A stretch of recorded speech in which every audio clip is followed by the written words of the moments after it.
Chapter 5. The Teachers and Lessons.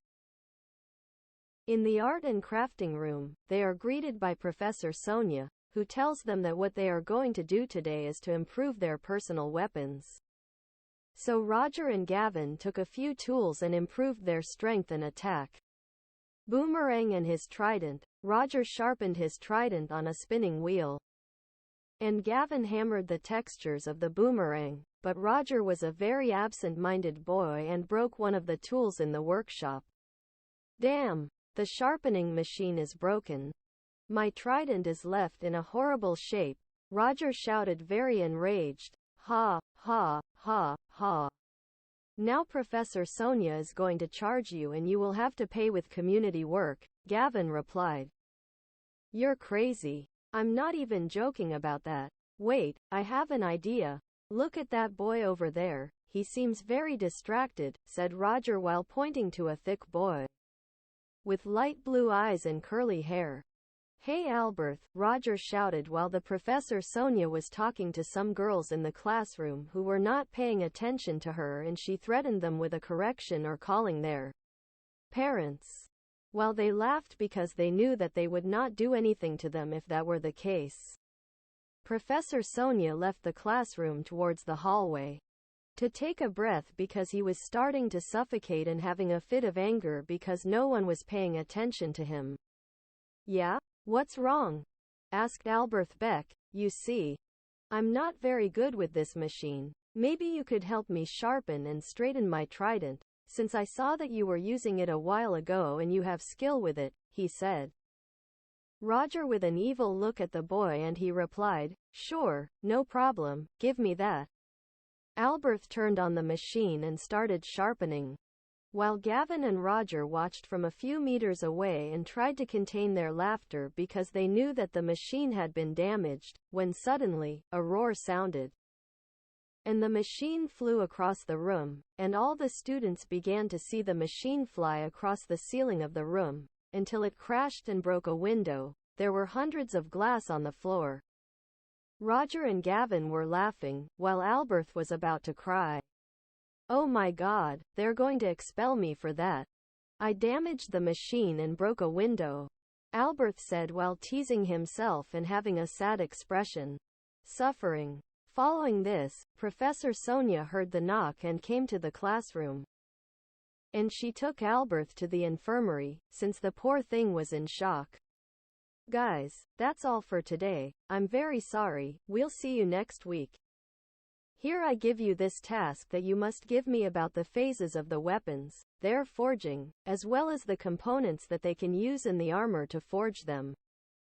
The tools that should be used for this, I will tell you. That Professor Edier in the Central Market with the blacksmiths could help you with your queries. That would be for today. Go to the Fudblaze field where the lesson with Professor Cindy awaits you, he concluded. Professor Sonia while taking Albert away. Come on Gavin, let's go. Ha, ha, ha, said Roger as he took his backpack to go with Gavin towards the Fudblaze and duel lesson. It was the best prank I've seen in a long time. No one suspected anything. Ha, ha, ha, said Gavin, laughing. A few hours passed and the others were already on the Fudblaze field, with their uniforms ready for class, when suddenly, Professor Cindy Marks made her entrance. Good afternoon guys. Welcome to the stadium. I will explain how my class works. It consists of 3 parts. The part where we will do exercises to release and stretch our bodies, make our muscles more flexible, like a warm-up. The second part consists of duel, how to use our hands and feet for physical attacks and defense, in addition to the use of weapons for practitioners of disciplines, and, finally, Fudblaze. I will explain what this game consists of and its rules, said Professor Marks. All the students were on the field, a freshly cut green grass, fresh air, a strong breeze on a sunny February morning, a bright summer sun and a blue sky. Teacher Cindy stood in front of everyone and began to do warm-up techniques, and everyone followed.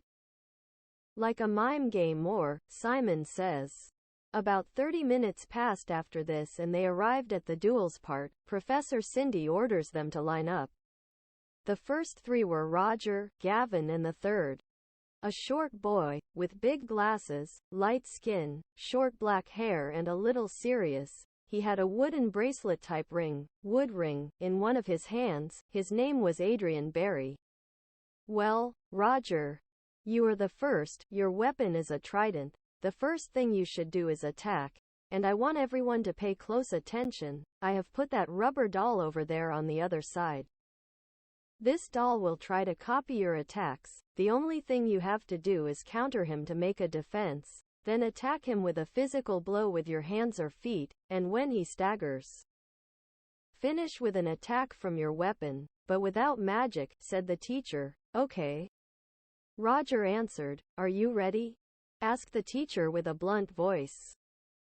Yes, Roger responded with a loud shout. The teacher blew her whistle, made of a sweet brown bamboo, like the loud sound of a cicada when it is placed on the bark of a tree.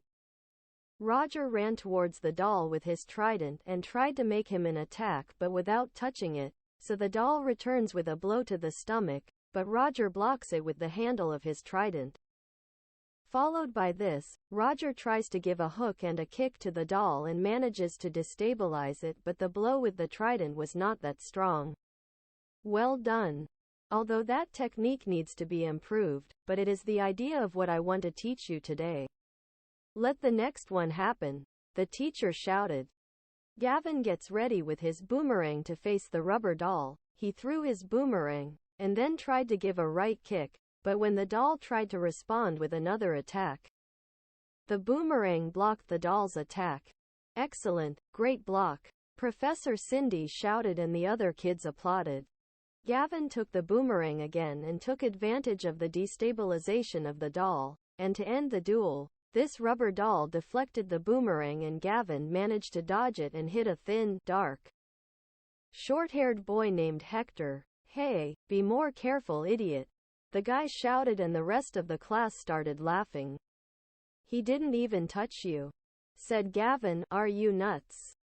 It was close, said Hector. Well, that demonstration was good. Now you young Barry, said the teacher while she applauded. The serious boy with glasses, Adrian Barry, was preparing. Everyone is intently attentive to the movement that he was going to make. Look at that one, he doesn't have any weapon, Roger whispered to Gavin. Look at his right hand. He has a ring on his wrist. What do you think it is? Gavin answered curiously. I have no idea, he specified.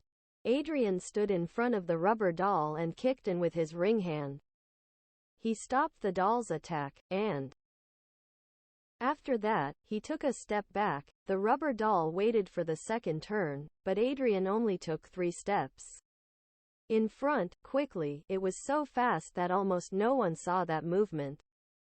And the doll fell from its base, and Adrian turned around and looked at everyone and showed them the victory piece, the piece that held the doll from the base. He had taken it off in the blink of an eye. They saw that? It was splendid. What Adrian carries in his hand is a thief ring. It is his main weapon, very effective in duels to steal objects, weapons from the enemy, or in these cases, finish them with a single attack that makes them lose their entire body, such as in mechanized enemies or something like that, explained the teacher. Thank you very much, Professor, said Adrian kindly. Adrian received a sea of applause from his classmates. Roger and Gavin were delighted with that demonstration. Okay guys, and now we move on to the last part of the class, which is Fudblaze. Most of you know what Fudblaze is, but I will briefly explain the rules and how to play, said the teacher while she took out some balls from a bag and wearing leather gloves. Professor Cindy took a crayon and began to draw on the stadium blackboard the positions so that the students could learn how to play. It is played on grass, in a stadium with a diamond-shaped field. With 9 players, the teams are mixed between men and women. The field, as I already said, is diamond-shaped, so at the base, we have the catcher, Who is the one who catches the number 5 rubber balls that the pitcher throws? O pitcher from the mound with his hands. The pitchers have the ability to throw soft, spicy, curved and fast balls. In the 3 bases we have the first, second and third base and the shortstop, who are in charge of receiving the balls to burn the player or kicker who has hit the ball on the base with his foot. If the ball goes outside the white line, it is a foul, but if it lands on the other side of the last line of the gardens, it is a home run, but if the ball falls into the hands of the bases, outfielders or the SS without touching the ground, it is an out. At 3 outs, we have a change of team. The outfielders, which would be 3, the right field, left and center field, has the same function of catching the balls and giving them to the bases. Each match consists of 3 innings, 1 low and 1 high for each team. For the kicker, if the ball thrown by the pitcher is inside or outside the kicking box, but he swings, it will be a strike. After 3 strikes it is equivalent to an out and you will be out until the next turn.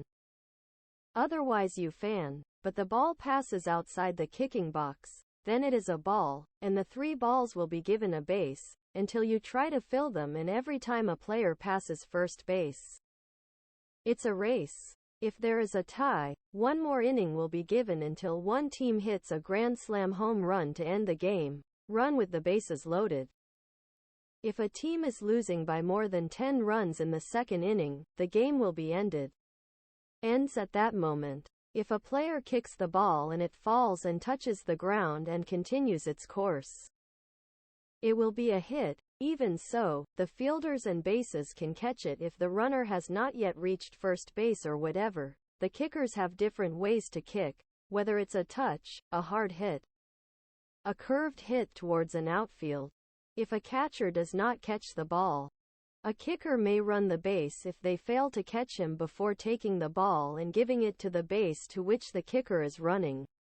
At 3 outs per inning, there is a change of team for the offense and the other for the defense and vice versa, and it is extremely essential that they must touch the base with their foot. If everyone understood, we will make 2 teams to do a demonstration, argued the Professor Cindy, while the boys were staring at the blackboard in the stadium. In that, Professor Cindy continued with the other secondary rules, and then, she assigned Gavin and Roger as captains of 2 different teams and asked them to choose his 9 players. Some seemed reluctant to play and others were excited to be chosen for a team. Professor Cindy flips a coin, and asks Gavin and Roger to choose their team. Gavin wins the raffle and chooses first. I choose Adrian, Jimena, Nana, Arthur, Danny, Leanne, Malith and John Paul, said Gavin, while pointing to his companions who were in a row rubbing shoulders. I choose Hector, Rasmus, Aaron, Noel, Leisha, Yasser, Tefa and Samantha, said Roger. Excellent, once chosen. Let the game begin, the teacher shouted as she blew her whistle. Gavin took over as pitcher, while on the bases we had John Paul, Adrian and Leanne and Jimena from shortstop. In the outfield we had Danny, Malith and Arthur, and Nana was the catcher. Roger's team started kicking, so the first to kick was Roger. Professor Cindy blew her whistle and the game began. Gavin got up on the mound, opened a pink piece of gum that he took out of his pocket, put his cap on his front and threw a fastball. For so Roger fanned her and she already had a strike. Damn! Roger shouted and Gavin was smiling. Followed by this, Gavin threw a quick one again and Roger this time did finish and the ball headed to center field, where Malith caught it without problems and it was the first out.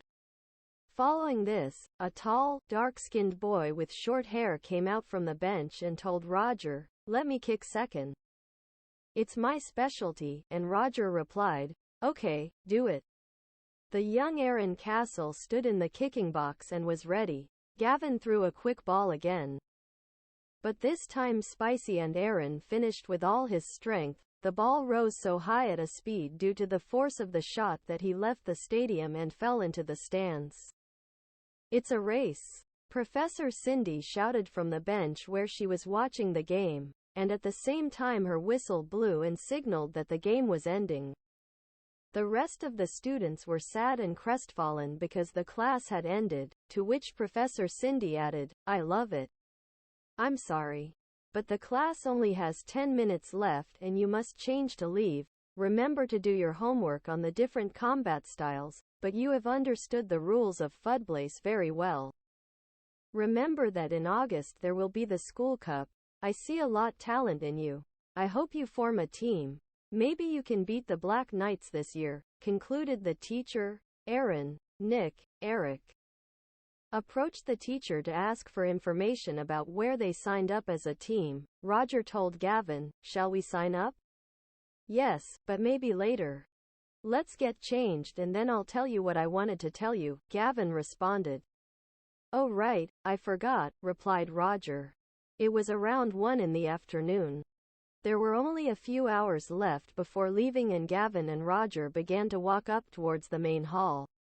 "Let's talk there, next to that tree in that garden," Gavin said to Roger, pointing to the garden with a small grapefruit tree. "Tell me, what's going on?" "What is it about?" asked Roger. "You see, what I am going to tell you will seem crazy. But my grandmother was telling me about a prophecy of a witch who is said to be already in this world, here in the town or in the school. She is a witch who wants to take over the supreme power of the town, using spiritual doctrines to control people and," Gavin commented, whispering to Roger so that the boys who were there wouldn't hear. "Yes, I know what you're talking about. I already know it. My grandmother also told it to me and she asked me to find out who she is and be ready to defend the people," Roger added. "Did she also ask you for that favor? Like a mission?" Gavin asked, very surprised. "Yes, exactly the same," said Roger. "Excellent. Then I think we should get together to be ready," Gavin said with a happy expression. "Yes, I was planning to ask you that. But I had to be sure if you were a person I could trust with this, but well, you got ahead of me, ha, ha, ha. By the way, who do you think it is?" asked Roger. "The director?" "I don't think so. She's been here for years, but whoever it is, it must be someone new, on the teaching staff," said Gavin. "Professor Silvana. I think it must be Professor Eddie or Professor Daryl. They look evil. Plus I know they are men and yes, we are talking about a witch, but what if they pretend to be someone else?" said Roger. "It's best to be defensive," someone whispered. "Who said that?" Gavin turned his head to both sides where he was chatting, and Adrian appeared coming out of the bushes. He had heard the entire conversation between Roger and Gavin. "Do you know about the prophecy?" they both asked Adrian simultaneously. "Yes, my mother told me about it. She worked here many years ago. I know it too, and I am looking for allies. But you must show me that you can help me, and that I can trust you," Adrian commented in a low voice. "Of course we can. What didn't you see? We were the only ones who defeated the rubber doll," said Gavin. "Surely this one wants to team up with Albert and Eric." "Ha, ha, ha," announced Roger. "See you later," said Adrian with disdain. Adrian he took his backpack and left, and just then, some of his classmates from his house were approaching that garden. "Don't tell them about the prophecy. It's best to handle it with caution and look for people to trust," Gavin whispered to Roger. "Do you think of anyone from other houses as allies?" Roger asked. No, they would be trustworthy. I think this is a world apart in each house and the best thing is to trust people who are within our own core," said Gavin. "You're right, I hadn't thought about it," Roger responded honestly. Roger he had joined the team with Gavin to investigate the prophecy. After a while, Hector, Rasmus, Jimena, Miel, and Megan approached walking. Aaron, Elisa, Carly and John Paul. "Hey, you guys are good at dueling and Fudblaze. We were impressed," Hector shouted. "Well, I was the one who hit the home run," Aaron added boastfully. Aaron, be nice. Megan said, hello everyone. It's a pleasure, Gavin shouted as he raised his hand to everyone. I think we can talk more calmly now, without classes and teachers who aren't shutting us up every 5 minutes. Roger said, yes. The shock of the first day and the first classes is over. Who knows what tomorrow will bring, Elisa answered. Hey, Aaron, I and Nick were forming the Fudblaze team. If you want to be part, just tell me, she said. Rasmus, Gavin and Roger looked closely at all their classmates. Rasmus was a fat, light-skinned boy, with a mole on his cheek. With round hair and a great sense of humor. Jimena, a short, light-skinned girl, with long hair and cat eyes. Meal, a short, dark girl, with hair in 2 large braids and a tattoo of a blue morpho butterfly over her right eye, since she was a descendant of the forest nymphs, half human, half nymph. Elisa, a blonde, short girl, with pale skin and smiling, and Carly, a girl with long hair, light skin with small tails in her hairstyle and with a great sense of humor, who were excellent people and were already beginning to relate to them. Many of them told where they lived. Even Gavin noticed that Carly and Megan lived on the same street in their neighborhood in Green Hills, and Aaron, Rasmus and Hector lived near 4th Street where Roger lived. After that, everyone laughed under the shade of the grapefruit tree, and that's how the day ended. Everyone went home to rest. On Tuesday morning, the boys were getting ready for their statistics class, which was a while. Gavin arrived again on the second train of the day to school. He got off the station and walked to the classroom, but it was closed. So he only left his backpack in the lockers outside. Then he ran into Megan, a short girl, with long hair and ponytails, black eyes and always smiling, who was coming on the same train, and she said, Hey, Carly and I saw you on the train, but you got on another car. I think we could take the same train the next few days. Since we live on the same street, it seems good to me. It's just that today I was caught a little late again, and I had to run and took the second train, but it would be nice to have company for the trip, Gavin said happily. Okay, by the way, I ran into Roger near the bathrooms. He's looking for you. He's still there. You should go to look for it, said Carly. Really? Thanks for the message. I'll go right away, Gavin said, and walked from the living room to the bathrooms, a not very long journey through the school hallways. When he reached the bathrooms, Roger was taking a sip of water from the taps in the men's bathroom. Hey Roger, Gavin shouted. Hey, I was looking for you. I think I have a little plan to hang out before school in a few hours, said Roger. Really? What do you have in mind? Gavin asked curiously. Let's go find Adrian. Since he knows about the prophecy too, I think we should have him on our side, said Roger. But what didn't you see? He's unfriendly. In other words, he thought we were inferior to him, Gavin said with disdain. Yes, he's an idiot, but if we show him, maybe he'll start to trust us, so let's go look for him, he said. Roger. And where will he be? Gavin asked curiously. Hector told me that he always spends his time near the garden where we were yesterday, or in the small square before and after classes, said Roger while crossing his arms. Then let's go look for him, Gavin shouted. Wait, what's that? What's happening there? Gavin shouted. He and Roger observed how at the entrance to the women's bathroom there was a crowd of people, all looking towards the hallway with the taps, and others shouting with fear and a lot of nerves. To which the two of them approached slowly and asked Elisa, who was there, and she was the only one they knew, wondering what was coming up. Elisa, what the hell is happening? Asked Roger. The portraits, they're alive, look at that. Oh no, how scary. Elisa shouted in panic. It can't be. Gavin shouted. Roger, Elisa and Gavin entered the women's bathroom from the entrance. They observed what was happening inside, since it was prohibited for men to enter the women's bathroom or vice versa. And they noticed that the portraits of the school's founders were spilling blood all over the place.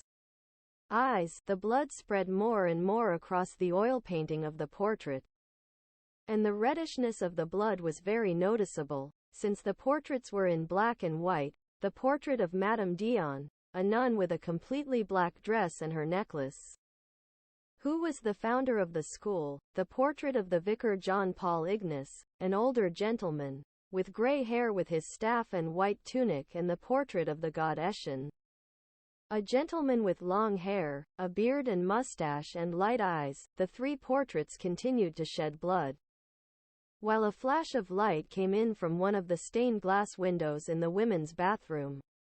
The clash of sunlight caused the portrait's eyes to shine and was what caused the blood to spill. But how the hell does blood come out from a ray of light? What kind of evil magic is this? Elisa asked, scared and paler than she was. Minutes passed and the paintings began to shake, to the point that they fell on the bathroom floor. The glass panes that protected the oil painting began to burn into a flame of fire, and the smoke that came out began to form two figures, like two ghostly specters, gray in color. One had the shape of a woman and the other of a man. The other girls who were in the bathroom started running and screaming, but Gavin, Roger and Elisa stayed there. We must stop them or the entire fire will start to consume the bathroom, said Gavin. Elisa, go and get help, we'll take care of it, Roger said to Elisa. And she left the bathroom towards the teacher's room. Gavin and Roger were left to confront both ghosts. Roger and Gavin knew that they could not use physical blows or their weapons because they were immune and would not affect them, so they chose to use dark magic. One of the specters launched a smoke attack, called smotoxarga, which further consumed the spot with a black gas and visibility was reduced, while the female specter launched a fire attack, called Burr, towards them, but Roger repelled it using a earth magic, an attack called Rokarga, as a shield with his trident to avoid fire. Added to that, Gavin used his boomerang to create a tornado of dust breeze, Windaga's magical ability, and break the stained glass window that made the light entered and the black smoke began to come out from there. Finally, when they had that part under control, the ghosts launched an attack again, the Windaga, to lift the glass that had remained from the portraits and launch them like sharp missiles towards the two of them. Roger's rock shield of Rokarga continued to repel, and finally Roger used a final attack with his trident, destroying the pipes so that the water came out against the enemies and completely eliminated the specters. They had won the duel and took the victory, also extinguishing the flames that were on the bathroom floor. Well done, Gavin shouted with euphoria. Everything calmed down in the bathroom and they heard a voice, very secretive and full of evil, that penetrated their minds, saying, I will do everything possible so that they do not interfere with my plans. Did you hear that? Roger asked Gavin. Yes, how disturbing. Do you think? Gavin said curiously, looking around. Yes, this was the work of the witch, and she knows that we know about the prophecy. She will start doing things to prevent us from moving forward, said Roger. I can't believe it. I was afraid, Gavin said. At that, Elisa and teacher lady came running and arrived at the bathrooms. Oh, my God. What happened here? The professor pointed out. Gavin and Roger told him everything together with Elisa. Oh my God, thank you guys. We were worried that the fire could reach other parts of the buildings. Fortunately, no one was hurt. Are you okay? If you need something, you can go to the infirmary. It's a room we have here with staff from the Antoska clinic, said the teacher with a worried face. No, we're fine, said Gavin. Professor Lady walked in between the glass on the floor and raised the oil painting of one of the portraits and said the following, Director Yuri should know this. I think we will take these portraits from the school, so that there are no traces of evil here. They must be destroyed, said the teacher. Gavin and Roger continued on their way to the outskirts of the garden to look for Adrian, but there was no sign of him. Following this, they continue walking and hear someone call them, Hey guys. Carly shouted. What's wrong, Carly? Roger asked. Are you looking for Adrian? He's in trouble, in the playground. A fourth-year boy from the Bronze Bees is challenging him to a duel. Carly shouted with a panicked expression. What? Really? Well, come on.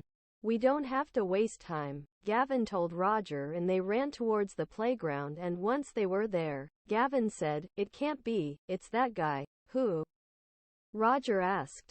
I have a neighbor who is in the Bronze Bees and she warned me that, for nothing in the world, I should have contact with Brian Bulworth, and well, there he is.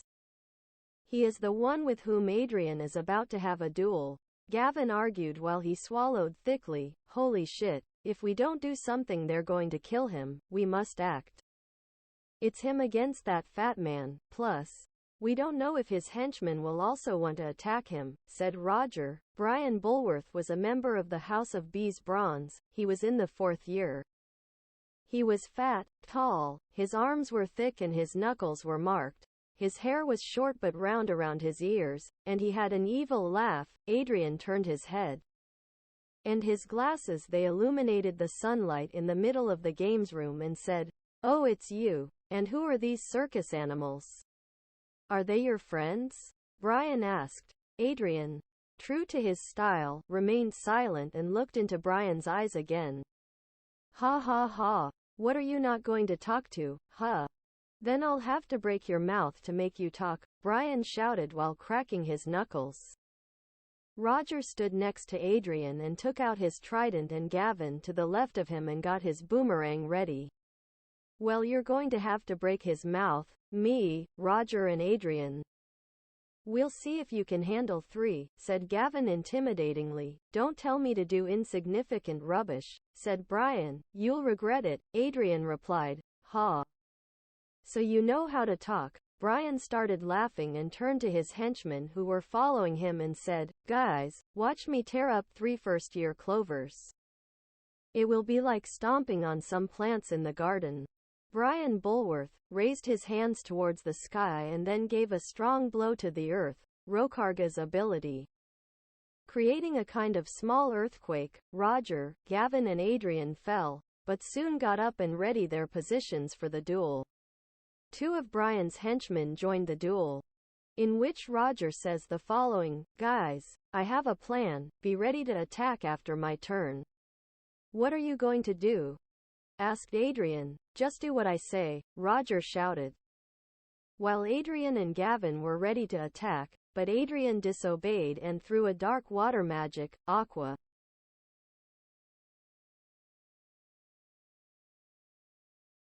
towards the ground, making the earth turned into mud, so Brian's Rokarga attacks were already useless. You're a damn scoundrel, how dare you? Brian shouted furiously. Ha, ha, ha. You didn't see that one coming, did you, chubby? Roger said with a sarcastic laugh. Stupid. Stupid first years will never beat me. I'm supposed to have an advantage over you. I have almost 4 years more experience than you. Brian deliberately shouted when he found himself at a disadvantage, which also caused his fury to go into shock and not be able to make another attack. So Adrian took advantage of his turn and attacked with his special ability and destabilized the henchmen, making them fall to the ground, leaving them out of the duel. Brian, who was still shocked and seemed glued to the ground, did not move or attack. And furious at seeing that his companions were useless in the fight and escaped, he again wasted his turn. So Gavin, very clever, used his boomerang and knocked out Brian with a blow to the jaw, leaving him prone and taking the victory for the trio. Roger, Gavin and Adrian high-fived and congratulated each other. It had been a great team effort. That was the moment where Adrian started to trust Gavin and Roger, and that's where he joins the team. Let's go to the classroom, it's almost statistics class. Otherwise they will punish us for being late, Adrian shouted to the others while he took his backpack. On the way to the classroom, Adrian tells them the following, You are excellent. I like their techniques. I think the 3 of us make an excellent team and we can begin to form an alliance to face the prophecy. I underestimated them yesterday when we were in dual classes.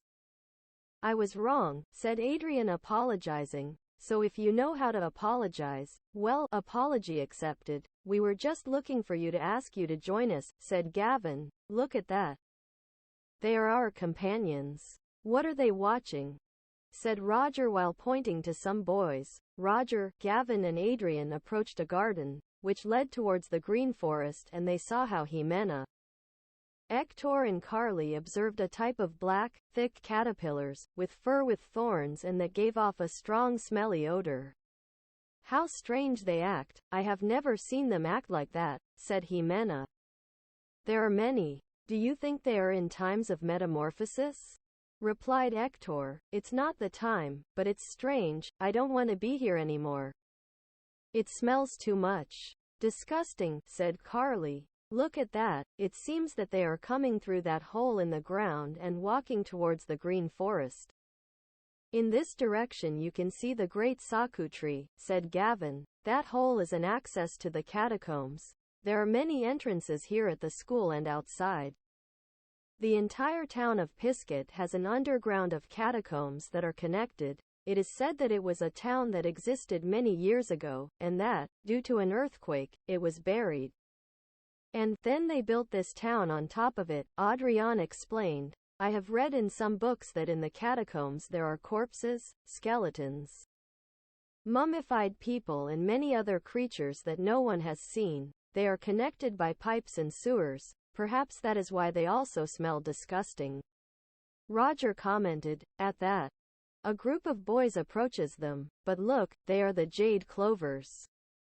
Are you afraid of going down to the catacombs? Said one of them. Are you offered anything? Adrian asked with contempt. A tall boy, with dark skin, long and very greasy hair, with black boots, and his uniform was from the Scarlet Eagles. My name is Dan, first year. Scarlet Eagles. We were just going to take a look to see who are the heroes of the incident in the women's bathroom had been, Dan mentioned with disdain. At that, Dan shakes his hand towards Gavin. Roger and Adrian, his housemates, fell behind him. Roger and Adrian refused to shake his hand, while Gavin, out of courtesy, shook his hand. Ha, ha, ha. Heroic. But they just want to show off. As you know, in this school, the Scarlet Eagles and the Jade Clovers have a great rivalry, since the founding times, like us. We totally reproach those acts. Heroic, said Dan. They are only envious of us, because they were the ones who put an end to the fire and the ghosts, Carly answered. Dan, he approached Carly, taking 2 steps and looked into her eyes and her face and said, and who got you into the conversation? Stupid nosy, and he spit in Carly's face. You'll pay for that. Adrian shouted furiously, and following this, Roger raised his trident towards Dan. Ha ha ha. Do you want to fight? They will have a fight, answered Dan. Jimena and Hector took Carly, who was devastated by the spit she received from Dan, and Gavin. Roger and Adrian stayed to fight Dan. Well, if there is a rivalry, then we will be the ones who win the first round, said Gavin. The duel begins. Dan, he has a very peculiar weapon, a guitar that would become a sword. He deploys a series of powerful magic. They were attacks one after another. The environment began to darken, as if a storm was coming. A thunder ability, called Electra, fell from the sky. Gavin, Adrian and Roger were paralyzed after the thunder struck and didn't know how to react, until Adrian came up with a plan, and used his ring ability to steal, and took part of Dan's guitar, taking it completely away from him, locking him, which made it impossible for him to carry out that attack again. Followed by this, Dan was impressed by the speed at which Adrian stole his weapon. He launched a physical blow towards Gavin, but he dodged it. A few minutes passed, and everyone stared at each other until the next turn to attack, but the school bell rang, announcing that class was about to start. Enough, Dan shouted and then added, let's go guys, another time we will face each other. Maybe face to face again, or why not? At the Fud place. Dan walked away with his companions and they left. Gavin, Roger and Adrian knew that he was a strong guy. They took their things and went to the classroom because statistics class was about to start. Upon reaching the room and waiting for the professor's arrival, Gavin tells Adrian the following. Do you think that guy, Dan, could be a vassal or have something to do with the prophecy? I don't think that a student here has the intention of being on the side of evil. But I have read that many of the students who graduate from the House of the Scarlet Eagles are evil, so it wouldn't surprise me, said Adrian. Gavin, you felt the same as me, right? Roger asked. What? Gavin answered, while we were fighting with that guy, when I looked him in the eyes, I made eye contact with him. I felt how it penetrated my mind, a feeling like cold. Like everything was getting sad and dark, said Roger. Ah, I understand. I also felt that sensation, but I tried not to think about it because we were in the fight, said Adrian. I think we should pay close attention to those Scarlet Eagles. Remember that also one of the things that the prophecy mentions in the book is that after the appearance of the witch in the flesh, people would begin to disappear. Many of them were found in dungeons, others were manipulated to do certain tasks, even dead, and many of them were never found, said Roger. Well, then I think it's something we should also pay attention to if someone disappears here or in town, or if someone acts strange. Gavin concluded. Finally, he entered the classroom. Professor Eddie White, teacher of statistics, who closed the door and some had been left out and gave them a late start, losing some points in their final grade. Gavin turned to Roger and asked, Hey, what time are you going to tell the first joke? And Roger couldn't contain his laughter. The professor put his things on the desk, took out some books and started teaching the class. Good morning, dear students, I am Eddie White, and I will be your statistics professor. In this course we will work with the wonderful world of numbers. To master statistics, to know how much damage a physical attack, an attack of magic, or if in the middle of a duel we need to recover. Know what type of potion or elixir provides a percentage to recover the subtracted vitality, and which one we should take if we are dying in a duel. Have the perfect knowledge to know how much percentage of damage we should receive, so as not to die in the last turn. And thus plan our strategies, said Professor Eddie as he gave those words in a very serious way. Many in the room saw him as a cold person and wondered, at what point in class was he going? To make a joke, the professor opened a book, and stood next to the blackboard, turned to look at the students and told them to start making the following notes.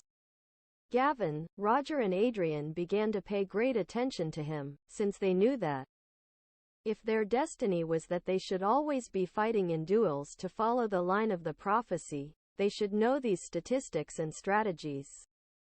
Again the professor stood in front of everyone and said, First we will talk about physical blows, either by hand-to-hand duel using kicks, punches, or any attack with the feet and arms, or using special weapons, depending on the disciplines that each person is. We have the scholars, they use any type of weapon.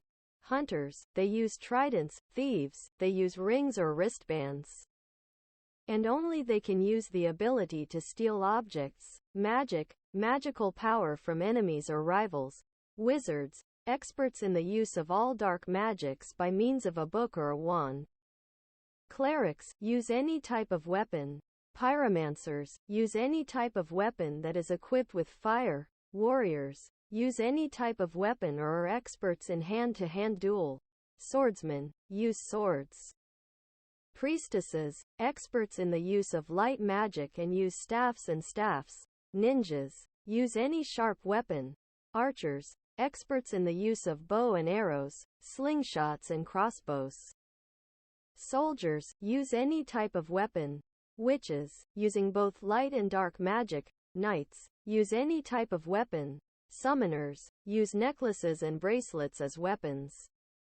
Capable of summoning any normal creature or celestial deity, summoners have the particularity that they can use both types of magic, both light and dark. Light magic through their summoning jewelry and dark magic thanks to the creatures they manage to summon. All of these disciplines use different types of weapons, as I have mentioned. These weapons have a level according to their forging. In the first level, a wooden weapon. When the person forges his weapon, he will go to the second level of steel, where it will have a 10% 100 more damage in its blows, thanks to strength, followed by the third level, the bronze level, where the weapon will have 20% more damage in strength. The fourth level will be silver, where it will have 30% force damage, and finally, 50% force damage, with the last level weapons, the gold level. The other disciplines that are not witches, priestesses, summoners or sorcerers, who use their weapons, can only use magic if they are combined with their weapon. For example, a hunter who uses his trident in the normal way or combines his weapon with an attack by Burna, the blow of the trident will carry a flame of fire. And so on with the other disciplines and their weapons.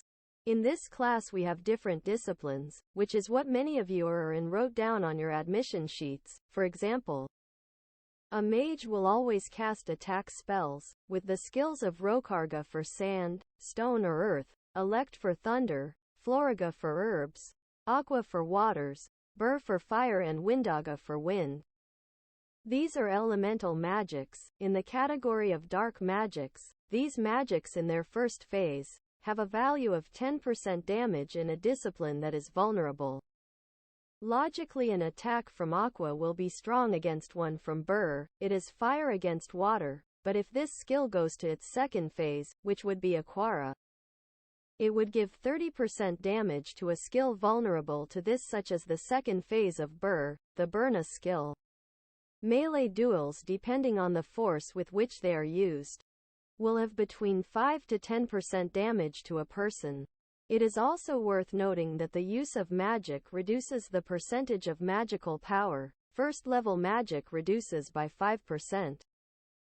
Second level magic by 15% and third level magic by 35%, and some others with 25%. The same thing happens with the magic of summons. Following this, could someone tell me how we can recover and with what, from an attack where we received 10 and 30% of damage? The teacher asked after the explanation, and many in the room once again remained silent and no one dared to speak, given the seriousness of Professor Eddie's lesson. So, in the corner of the room, a girl with black hair and a big smile, named Natty Rice, raised her hand and said, "Me, Professor," and she began to give the explanation. "Professor, I have read that basic recovery potions have an effectiveness of 10 to 30%, and advanced potions such as the super potion double that amount, making it so that if we are in a duel and have little energy, if we use a potion that doubles the damage numbers, we can recover faster, as long as we are not under a status effect of poison, paralysis, on fire, because we would only remove that with ethers and elixirs, or Statuna's light magic," he said. "Natty, good, good," said the professor, followed by a round of applause for himself, and added, "No one asked you, Miss Rice. What you said was too know-it-all and, furthermore, it covered topics that I had to explain today. 5 points less for you, Miss Rice," Professor Eddie rudely indicated. Natty stayed shocked, and did not say a single more word, and lowered her head on her desk. The rest of the room stared at each other after the professor's haughty response. He turned around, returned to his desk, and he opened his book and began to write, and the whole room was still silent. When he sat down, raised his head and said, "Miss Rice, oh, yes?" Natty responded nervously, "I was kidding, lady." "Very well done. 5 more points for your final grade. Remember to do the task on percentages of damage from magic, weapons and physical blows.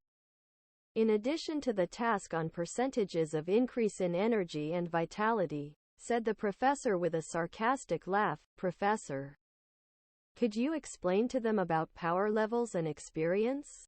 Asked Alex. Of course, it's simple. This will come in the task that I mentioned to you. Each person has a minimum level and a maximum level of power. It's like a scale, from 1 to 100, you will increase that power by gaining experience, right? How do you gain that experience? Easy. In duels, studying, researching, exploring. Let your knowledge grow. As the level is higher, your magic and attacks will be more powerful, which will also allow you to use weapons at advanced levels. The same with the celestial deities, which they advance in their level according to the summoner who uses them, and as their level grows, their magical power and their vitality and energy will grow. Professor Eddie answered, and he got up from the table and started laughing, and told them everyone about how funny it was to see the nervous and scared face that everyone felt when they heard the cold phrase that he had said to Natty. And little by little the people in the room began to laugh with him. Shortly after, the professor handed out some papers about the statistics they had to study and memorize about damage percentages and recovery percentages. Hours passed and class ended, and it was time to head to the laboratory for alchemy class. Gavin, Roger and Adrian set out together. Well, he didn't tell any jokes, but that joke was funny, said Gavin. And cold in the world, and at the least expected moment, he cracks a joke or a comedian's joke. He has clown cake for breakfast, commented Roger. It was 1 in the afternoon and the alchemy class began in the laboratory. The laboratory was a fairly large and spacious place, microscopes, test tubes, capsules with animals under analysis, a fish tank with piranhas, a giant egg of an extinct bird, stuffed animals such as snakes, scorpions, spiders. Many of these were dangerous creatures. Some frogs cut open in their bellies by scalpels, but which, by being close to them, helped students and scientists to know more about them for a possible confrontation. Minutes passed and Professor Leonard Parks entered the room. Good afternoon, young people. I am Professor Leonard Parks. Welcome to my alchemy class. In this class, we learn the beautiful art of making potions, elixirs, ethers, cures, antidotes. In your books you will find all kinds of recipes, from using plants, common, medicinal plants, stems, leaves, fruits, seeds, bark, roots, even parts of animals and creatures, fangs, eggs, feathers, fur, blood, poison, fetuses, bones, urine, secretions, and many more, at your disposal. As you can see, in our laboratory we have many creatures, already dead of course, but it allows us to analyze and develop better potions for the students, for the people of the town, and to obtain cures. Could someone give me an example of a potion to cure? The teacher asked. Everyone stared, but no one spoke. At that, Nick turned to Natty and said, Hey, you know the answer. Tell it to the professor. And Natty wrinkled her face in anger at Nick. Natty, can you give us an example? The teacher asked, to which Samantha responded from the other side of the class. I don't think so, Professor. We came from classes with Professor Eddie and he played a joke on him. If you had seen Nata's scared face. Everyone laughed in the class and the professor also laughed and added, ha, ha, ha. I think the same thing would have happened to all of us. Following this, Alex Chakonpik and Liza Cash raised their hands. The professor pointed to Alex, the tall boy in the class. With his shiny bald head and big smile, Alex spoke loudly, so he gave an example of a potion to the professor. There is the Vitality Recovery Potion, which is made from fruits of the forest, water in a cauldron at a hot temperature, and sucrose minerals, said Alex. Correct. Correct. Write that down, said Professor Leonard and added with a new question. Liza, what did you want to add? Liza Cash was a short, thick girl, with light skin, blonde hair, brown eyes. She had a rather high-pitched and peculiar voice. There is also the antidote to cure states due to poison. Professor. As I read, we need to put a poison in the cauldron. A little water, oregano leaves, snake poison and a drop of our blood, said Liza. Splendid. I see that you handle the subject of potions very well. Now we will move on to the practical part. And then I will give you this task so that you can look for the following ingredients for future potions and elixirs that we will make in class, said the professor, who ordered everyone to go to the cauldron table and start creating a recovery potion and a poison antidote. Gavin, Roger and Adrian sat in the same line at the cedar table and placed their cauldrons, opened their books to page number 12 of the first-year alchemy book and began first with the potion. The trio began to mix the ingredients of the recipe. Adrian's potion was successful, Roger not so much. The cauldron began to wobble, creating a green bubble that exploded and splashed towards the professor, who was checking the cauldron of another student named Patey. The professor, with his sense of humor, let the situation go and asked Roger to get through better with the antidote. Gavin had also had a successful potion and the professor recognized his work and talent for these. Next, they began to create the antidotes. They began to mix the oregano leaves in a mortar to make them powder, and then adding the drop of blood from each one, after extracting a little with a puncture wound on the thumb, and by last the snake venom. The trio was successful, and with that, the class was over. The professor suggested that everyone who had managed to make the potion and the antidote keep it in their backpack. It would be useful to them. Classes ended, and with that the afternoon fell. Everyone went home. The next day, Wednesday, was mapping and geography class with Professor Darrell, so the boys headed towards the school library. There they were going to be greeted by Madame Layla, a short, dark-skinned, long-haired old woman, brown with gray hair, a pointy nose with a wart, wide hips, a very loose purple dress and a very high-pitched voice. "Heh heh heh, good morning guys.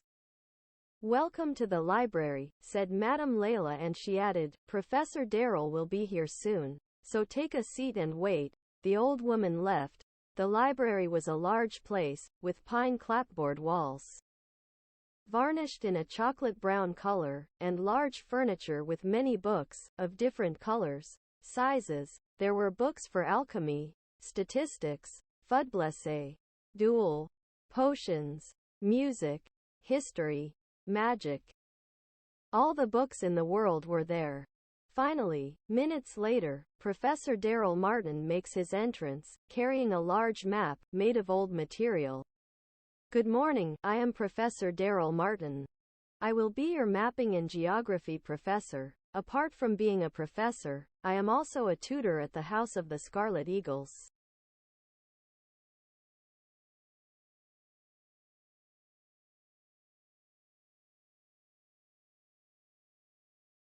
And I am a referee and judge of the school's Fudblaze Tournament Organization Committee. I hope that we can get along well these years in our classes," said the teacher. And he proceeded to open the map. It was a map on a parchment material. It was the Pizcet map, and then he opened another smaller one and it was a map of the school. "Well, since teacher lady saved us a large part of this class since she herself began to explain the locations of the school, I think we will move on to the part of the map of the town," said the teacher. At that, the lighting of the library it went down, until it was dark, and the professor's map began to light up. It was a fairly large map. The town of Pizcet and its geography was quite extensive. It has 19,000 square kilometers, a rather uneven relief. There are mountains, plains, the sea level to the southwest, among other things. To begin, I will start with the part of the districts and their sections within them. First we have the New Riverville district, where we can find places such as the access to the highlands with the frozen route, some inhabitants, a stop from the train station, train and its tracks. Followed by this, we move towards District Number 2 of the Highlands, where Death Mountain is located, a cold mountain, covered in snow at certain times of the year, the illusion of Christmas land. The fire volcano of the legend of the Red Fire Dragon, the Martian ruins, a place where there are remains of what appears to have been a spaceship that crashed into the mountain. Then we have the Milsvenheim district, where the famous amusement park and the Hangar 18 airport are. Play places, the zoo and the circus, and on one side would be the Wingshampton district. With this we move on to another section and another district called Woodham Lands, home to the swamp, Lake Murray, waterfall and an abandoned cabin. Then we have the Central District, called St. Isis, which is where the school is located, the city center, the suburbs and slums of Green Hills, the Central Market, the train station, the Grand Cathedral, and the connectivity of the other areas through the underground of the catacombs, an extremely dangerous place. Then, on the right side, is the Sir Daniel Grado district, where we have the Sentinel Station, the Town Hall, and the Antoska Clinic, which is the town hospital. Then the General District, where the Great Campus is located, which is a very famous laboratory of engineers and scientists, the Great Mackenzie Tower with its food restaurants. Then we move on to the Brehindorhofvia district, where the famous temple of the painted world of the dreams of Euphrates, the metal citadel and the forgotten factory and the castle of Astorias. Then we have the district of St. Peterlavia, where we have the graveyard. Then we have by the sea, the district of Bahia, where the caverns are, the great forest of the fairies, Captain Jolly Drake's Great Colorado Bay, the depths, the jungle and the town of the town, and to finish we have the Western District where the desert is, the Plateu District where the lands of the natives, the St. Francis Orphanage and the beginnings of the Great Prairie, the professor argued. And then he turned to see the students at the tables in the library classroom and said to them, "If there are no questions, I will give you a parchment with the map of the school and another with the one of the town. It is impossible to get lost with them. Also, remember to do the task on making the maps of the different districts separately." And with this we have finished the class. The class and the day ended. On Thursday, the first week was ending. And on this day they had summon lessons, so Roger, Gavin and Adrian began the journey through the Green Forest to the chapel where they taught summoning lessons with Professor Isabel Muller. The trio turned into the main right hallway and took the route towards the Green Forest. The entrance to the forest was marked by a wooden sign with the warning to be careful with the creatures that are found there at night. The three looked up to see the beautiful shade created by the cedars, pines, baobabs, and other trees. Upon entering the forest, they walked along a narrow path. There were several signs specifying the path to.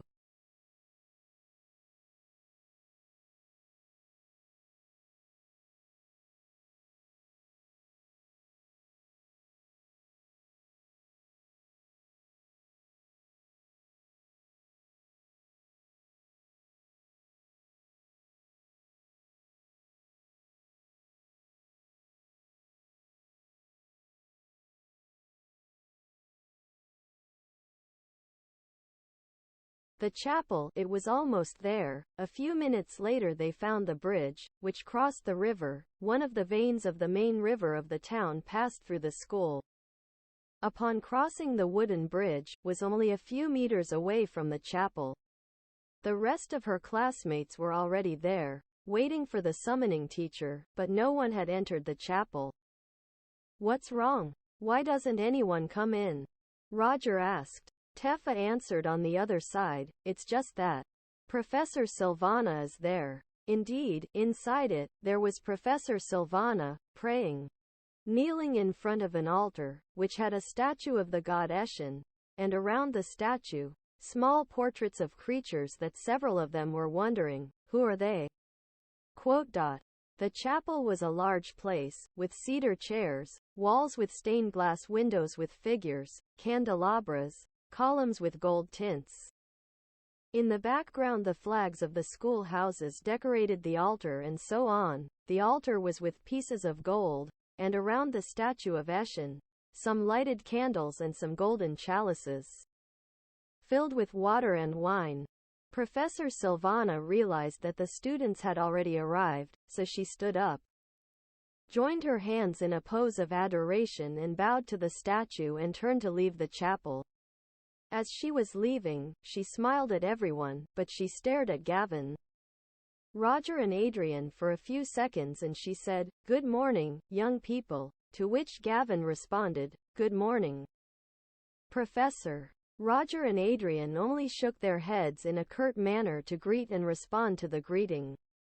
Finally, Professor Isabel Muller arrived and she introduced herself to everyone. "Good morning, guys," he said and joined his hands and bowed to the statue of Eshin. He turned and looked at everyone and said, "Welcome to the summoning lessons. Let's thank our god Eshin for being here. Come forward." And each one takes a sacred book from the closet to start the class. Everyone sat with the book. It brought a lot of reading and certain images of the same creatures that were next to the statue of Eshin. To begin with, you already know that the statue that I have behind my back is the statue of the god Eshin, our god, creator of this world and of all beings in the universe. And I imagine that you are wondering what those small portraits are around the statue. Well, those are the summons of the celestial deities.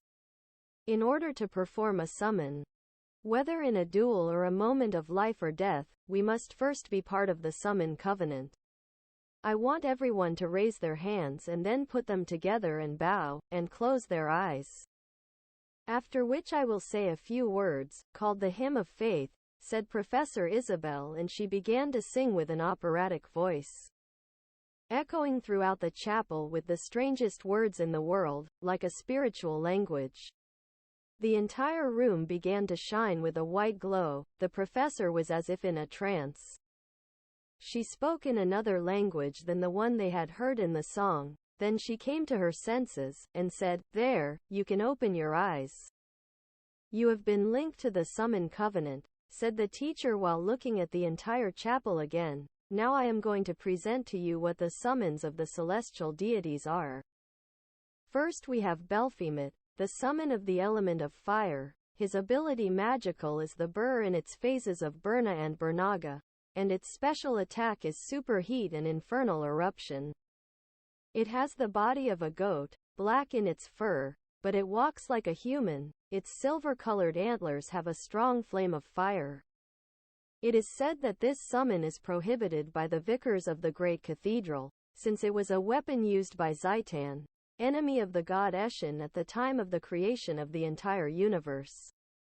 It is very important that you know that to acquire or use and summon, you must give an offering where it rests, in your sanctuary. You can consult this in the sacred book.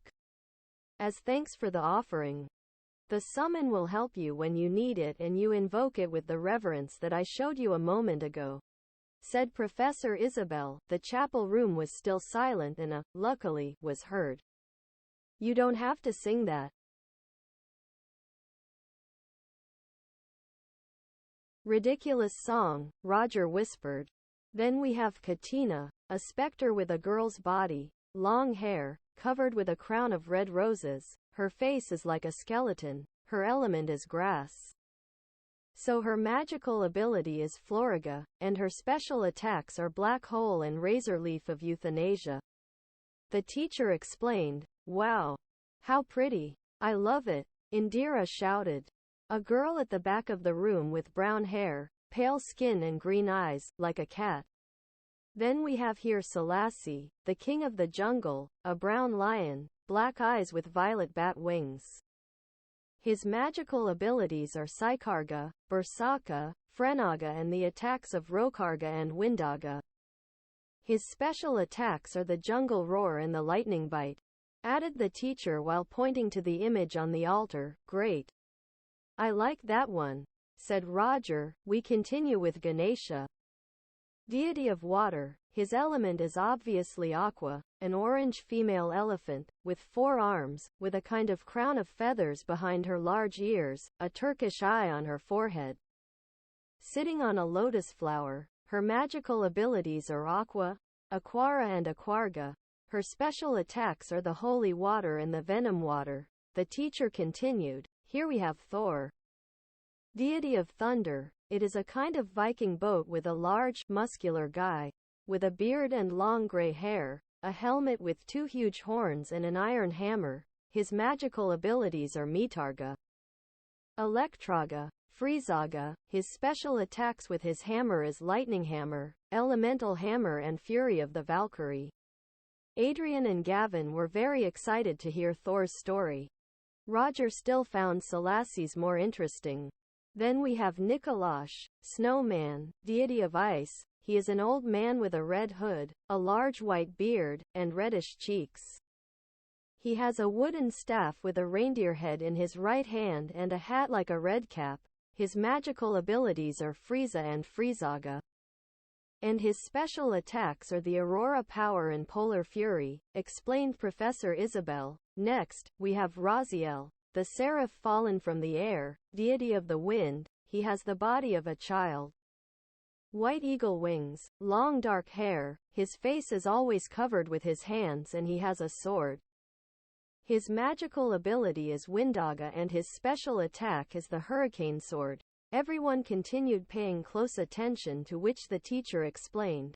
Then we have the 3 fairy sisters, Faye, a tall girl with the body of a morpho butterfly, May, a short girl with the body of a dragonfly, and finally Zay, a thick girl with the body of an ant queen. They are the fairies of light and their magical abilities are Aquarga, Floriga and Electraga and their special attack is the essence of the forest, said the teacher. While continuing to the next image, we have Boran, deity of darkness. His element it is the darkness, a subject with a black hood, which covers him and has his hands tied to iron chains. Only his hands with large nails can be seen and his face is covered by a mask of gray bandages. His abilities, the magic weapons are Darknaga, Bersaka, Smotoksarga.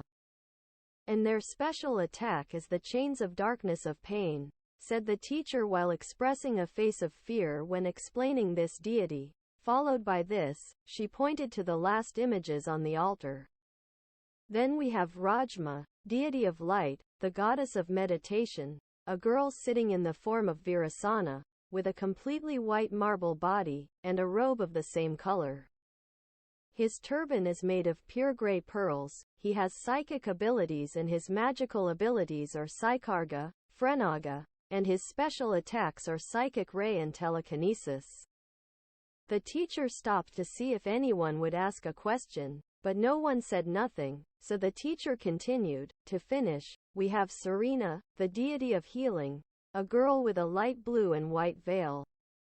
A glow like a gold-colored aura was seen behind her head, hair colored black and a beautiful face, with her hands together holding a pearl necklace. Her magical abilities are from Healf, Heala, Healaga and Reflect. Professor Roger shouted with his hand raised. Yes, answered the professor.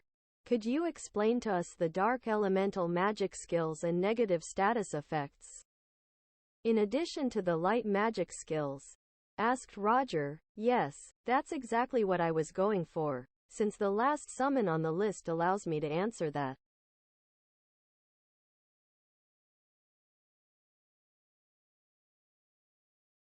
Any questions? No? Okay, the teacher asked.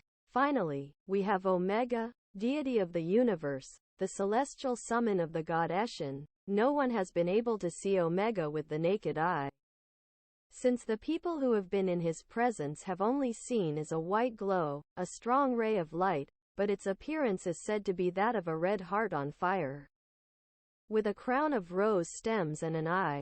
Her magical abilities are all elemental abilities, and this is where I answer the question they ask me. The professor stopped, took a sip of water from her glass, to continue with the explanation. Elemental magical abilities are all those that come from the elements, such as fire, water, wind, earth, thunder, ice, grass, poison and steel. Then, the professor lowered a kind of blackboard from the ceiling where she exemplified the phases of the dark and light elemental magical abilities. From fire, the Bur is derived, and in its second and third phases are Burna and Burnaga, strong flashes of red fire. Each one is stronger than the previous one, the water in Aqua and derives the Aquara and the Aquarga. Waves of water with a blue flash. The wind is the Windaga, with its invisible but strong gusts of air. The earth, sand and stone is the Rokarga. Strong waves of these minerals on an enemy can be accurately seen by the human eye.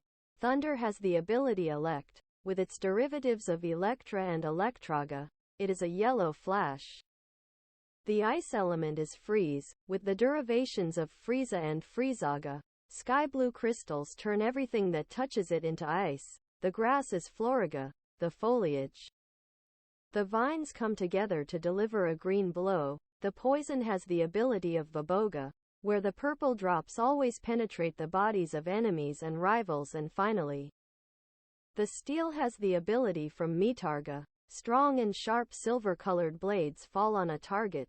Then we have powerful dark magics like Flare, which combines fire and electricity attacks. Regen that gives us energy when we attack an enemy. Asterer with attacks from space and the universe. And Ultima, dark magic that combines all elemental magics in a single attack. As you know, these abilities have weaknesses and strengths against others. For example, Aqua is strong against Bur, Elect is strong against Freeze, Floriga is strong against Rokarga, Bur is strong against Freeze. Mitarga is strong against Rokarga, Rokarga is strong against Freeze, Freeze is strong against Floriga, and so on. Vaboga is a status effect, concluded the teacher, Professor. What about the magical abilities of light? Asked Miel Romand. Those are skills to cure status effects. Light magic will always show a white glow when used, and also on some occasions to increase vitality if we lack potions or protection. For example, if you are on fire because of Bur, if you feel frozen by Frieza, poisoned by Vaboga, paralyzed by Elect. In addition to receiving other attacks due to status effects such as Berserk that drives you crazy and full of rage, produced by dark magic also like Bersaka. Let this be seen with the naked eye as a brown ray. The confusion in people produced by Psycharga is an orange ray. The Petrarga, a gray ray, consists of the person turning into stone and cannot move. They are petrified. The frenzy state in people produced by the Frenaga, a brown ray, with blindness you cannot see anything, produced by the Dark Naga. A black cloud is positioned over the target. It can be seen with the naked eye. The sleeping pill to sleep, produced by Samnuga, dark-colored spores, are on the enemy. Inability to attack an enemy, produced by Nullaga, a white lightning. Zombie state that would die if attacked with a recovery potion, or the Healf, Hela and Helaga light magics that are used to restore vitality. The most powerful and attacking light magic is Holy, with a flash of white light. The zombie state is produced by Zombia, a lightning bolt that combines the colors black, brown and gray. The ability to cure all these states is called Statuna. The ability to revive a dead person that only the god Eshin possesses, like Rivaga.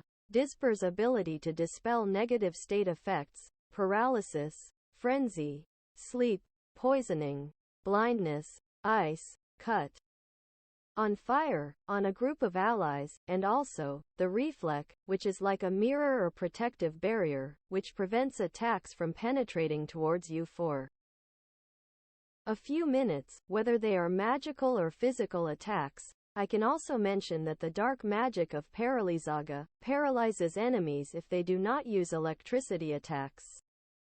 The light magic to escape from duels in the environment against creatures is Runaway. Another light magic to increase the agility and speed in a duel would be Fast and Fastaga. And its opposite for slowness would be lentaura and lentauga. To know the characteristics, status and abilities of the enemy is the light magic of Iscan. Then there is an important detail in magic, and that is magical power. It is depleted just as much as vitality and energy. This can be restored by elixirs, ethers, or with wizardalite magic. Osmosis is a power to steal magical power from enemies with dark magic. If we talk about stealing something from the enemy, we can also steal their energy to increase ours with Drenny's dark magic. And finally, the dark magic of death, the debt, which causes an effect on the enemy of losing energy and vitality every few minutes until dying. Most of the latter can be seen as a black lightning bolt. The teacher explained to the girl and the other interested students in the class, and then she prepared herself to finish what he had started, to finish with Omega. His elemental abilities are Bernaga, Electraga, Friezaga, Aquarga, Floriga, Vaboga, Windaga, Rokarga and Metarga. And his special attack is Postmortem, which finishes enemies with a death instant and painless. With this we have ended today's class. If any of you develop your skills and at some point in your lives you can participate in the use of Unsummon for good. Remember that each person who practices any discipline can only make use of one summon at most, but if you are a summoner you can use all summons. In addition to knowing that these summons have dark parts against them, created by history and literature where they know the different types of advantages and weaknesses of summons. The whole class stood up and thanked the professor. Since they were very interested in the context of the class, Roger, Adrian and Gavin looked at each other, since it was a topic of interest to all three of them. When the trio left the chapel, they began to walk along the path to return to their home. The afternoon was falling in the green forest, and the cicadas were beginning to sound along with some birds on the blanket of the pastel-colored sunset in the sky. Gavin said to Roger and Adrian, "It would be nice to be able to get hold of some summons if we want to be well equipped to follow these paths of prophecy." "It seems like an excellent idea." "That's just what I was thinking," Roger said. "It would be great if we could do with all of them, or at least with 10, since there are 2 that seem impossible," Adrian added enthusiastically. "We will have to use the sacred book of Eshin to know the locations in case we are near the places where the sanctuaries are," said Gavin. The day ended, night fell with a starry sky. The few clouds that were in the sky were illuminated with the light of the full moon, and the next day, it was Friday. That day classes ended early, because the end of school was coming. They only had music class, so everyone went to the musical hall, or the music mansion as some students called it, which was next to the gym, and Professor Arnold Moservine was waiting for them there. Once inside the room, a room with wooden walls, with hundreds of musical instruments everywhere such as trumpets, pianos, drums, guitars, double basses, a gong and others, adorned the room, and a sweet jazz-style instrumental orchestra melody set the mood. The place while they received the lessons. "Good morning, young people. Welcome to the musical room. This class is optional. Not everyone will come. Only those who want to improve their skills with musical instruments and participate in the school's musical groups will be here," added the teacher. Roger, Gavin and Adrian was surprised because they were the only ones with the professor that morning. "Well, according to your admission forms, only the 3 of you will come today. Which means it will be a quick class with so few people. I want each of you to tell me what instrument you play," said the teacher. "I used instruments. Strings."